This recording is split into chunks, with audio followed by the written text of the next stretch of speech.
നമ്മള് രാത്രി ആകുമ്പോത്തിന് എത്തിയാ മതി എല്ലാരും എത്തുള്ളൂ. സെറ്റ് വാപ്പയാണല്ലത്. ഞാനേ വാപ്പാനോട് പെട്രോളിന് എന്തെങ്കിലും പൈസ വെച്ച് തരാം.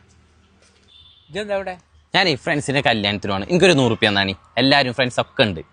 എന്താണ് എപ്പോ നോക്കിയാലും പൈസ പൈസ പൈസ എന്ന് പറഞ്ഞുകൊണ്ട് എടാജി എന്റെ അപ്പാനോട് ഇങ്ങനെ പറയലുണ്ട് എപ്പോഴും. ഇപ്പൊ നിങ്ങളതൊന്നും കൊടുക്കൊന്നും വേണ്ട, ഓൻ അങ്ങനെ തന്നെയാണ്.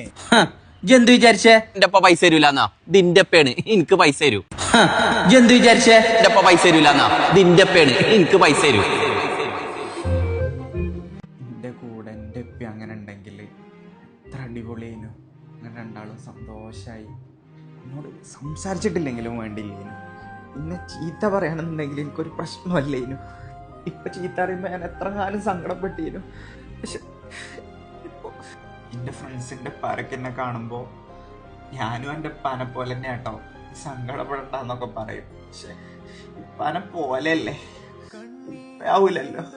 ചെറുപ്പത്തൊക്കെ എല്ലാവരും ഓരോ കുട്ടിയാക്കി തിന്നാൻ കൊടുക്കുക, അതാ പ്രേതം വരുന്നുണ്ട് ഭൂതം വരുന്നുണ്ട് എന്നൊക്കെ പറഞ്ഞ് പേടിപ്പിച്ചാ തിന്നാൻ കൊടുക്കല്. പക്ഷെ എനിക്കെന്റെ അമ്മ എങ്ങനെയാട്ടോ തന്നീനെ, ഓനെ ഫുള്ള് കഴിക്ക്. ഇപ്പൊ വന്ന കൊറേ മുട്ടായും കൊറേ കളിസാമാനവും കൊണ്ട് ഇപ്പൊ വരുന്നുണ്ട്. ആ ഒരു സന്തോഷത്തിൽ ഞാൻ ഫുള്ള് കഴിക്കും.